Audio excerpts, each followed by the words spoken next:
На берегу большой реки, так называют Обь-хан-Тайманси, стоит памятник великому татарскому поэту и герою Советского Союза Мосия Джалилю. Более того, улица, где расположен мемориал, носит имя поэта. И именно здесь она примыкает к городской набережной Нижневартовска.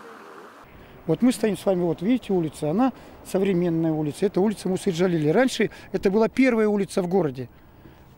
Первая улица в поселке и в городе. То есть тут была и школа, и вечерняя в то время, и рабочая школа. Здесь базар был первый на этой улице. Значит, рынок был первый, библиотека первая, школа первая. Все было первое. В 60-е годы, во времена активного освоения севера, на Самотлор с семьями ехали нефтяники из Татарстанской и Башкирской ССР. Вдалеке скучали по родине. Тогда активисты и вышли с инициативой назвать улицу именем Мусы Джалиля. Спустя десятки лет дело отцов и дедов продолжили следующие поколения нефтяников, решив установить памятник татарскому поэту. За помощью в создании эскиза обратились в Министерство культуры Республики Татарстан. Вы обратили внимание, и перед смертью никому не в угоду, не нарушу клятву я свою, песнь свою я посвятил народу, жизнь свою народу отдаю. На татарском и на русском языке. Сегодня здесь проходят все торжественные мероприятия национально-культурной автономии татар города Нижневартовска «Мирас». Общественную организацию открыли 15 лет назад. С тех пор это место в народе так и называют – Татарская площадь. Рядом находится целый мусульманский комплекс – мечеть, учебные классы, халяль-кафе. Это удлинение на 2 звука. Короткое, да? Удлинение. Каждую субботу учебный класс при мечети полон. Мусульманки Нижневартовска активно посещают воскресную школу. Слушательницы разного возраста. Для себя я уяснила, что нужно принять свою веру мусульманскую и начать изучать тщательно чтение арабского языка и чтение сур, знание правил. На занятиях можно выучить арабский язык, познакомиться с правилами совершения намаза и вероисповедания. Занятия для женщин ведет супруга муфтия города Нижневартовска Венера Сидикова. Причины, по которым человек приходит в мечеть, очень разные. Кто-то приходит, скажем, какие-то жизненные трудности, да? Ищут успокоения в душе и приходят в мечеть. Кто-то приходит действительно осознанно знать и уже хотят соблюдать религию свою, знать ее, грамотно соблюдать.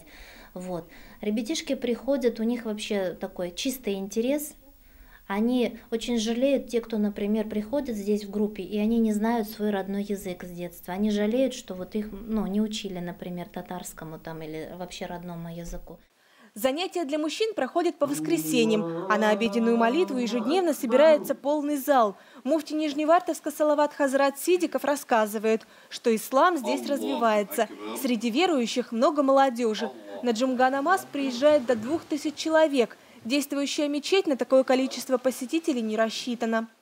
Уже давно была острая необходимость в помещении, которое было бы достаточно особенно для проведения пятничных богослужений, пятничных молитв.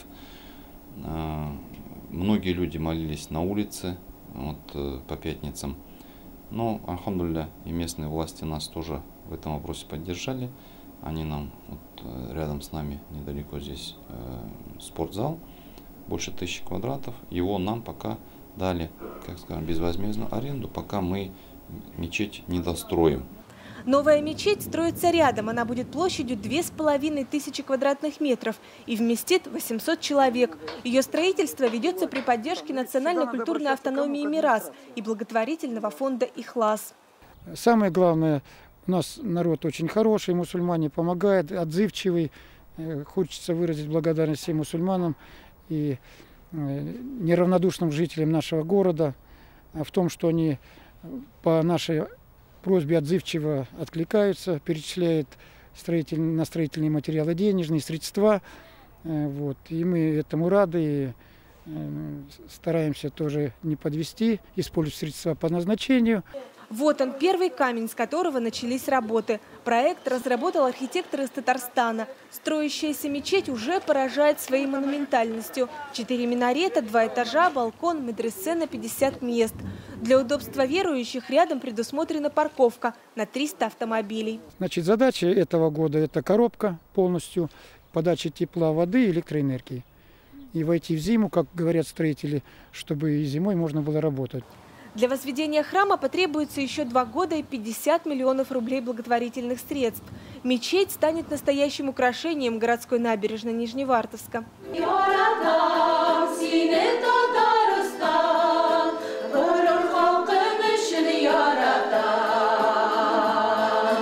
Тем временем в городском центре национальных культур идет репетиция татаро-башкирского ансамбля «Шатлык».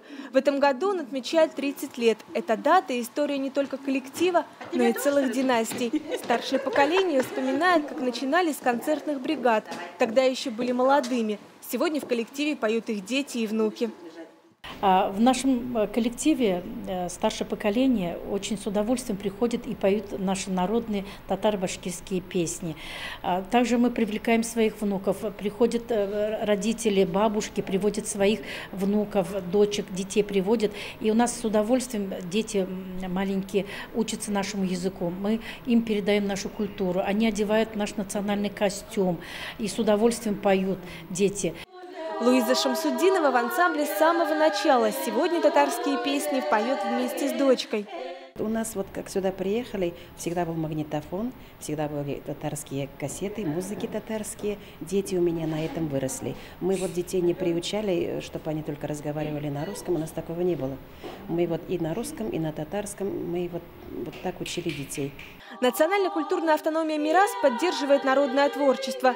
Сегодня об ансамбле «Шатлык» из города Нижневартовска знают даже в Италии, откуда артисты не раз привозили дипломы лауреатов. Народное творчество повсюду, и даже в самом тихом месте в городской библиотеке гостей встречают с песней. Все потому, что исполнители – почетные члены читательского клуба отдела татарской литературы. В канун Дней татарской культуры здесь открылась выставка «Через историю в современность». Она знакомит посетителей с книжным фондом отдела татарской литературы.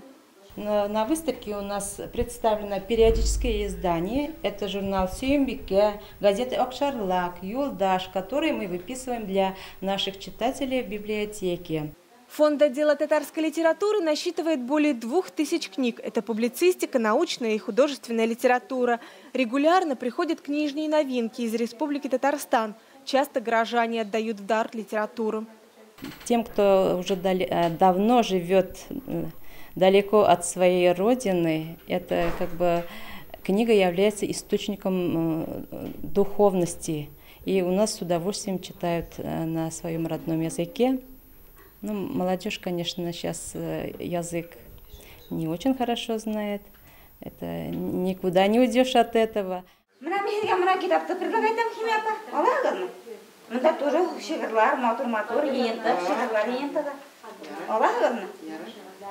Хеймия Шакирьянова, приехав в Нижневартовск в 80-х годах работать оператором по добыче нефти, сразу записалась в библиотеку. Среди любимых авторов Муса Джалиль и Фаузия Байрамова.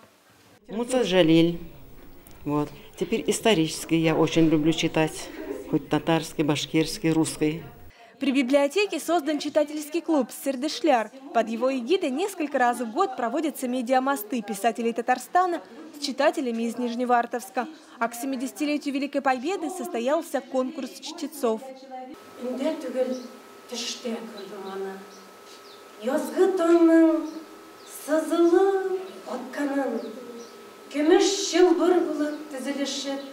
Для того, чтобы среди чтецов на татарском языке было больше молодежи, в планах национально-культурной автономии «Мирас» открыть класс по преподаванию татарского языка.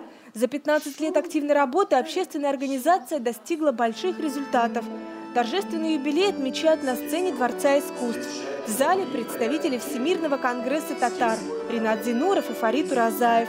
А на сцене по ежегодной традиции государственный ансамбль песни и плясок Республики Татарстан. Глядя на большое искусство у маленьких звезд, из нижневартовского ансамбля «Шатлык» появляется стимул для творчества.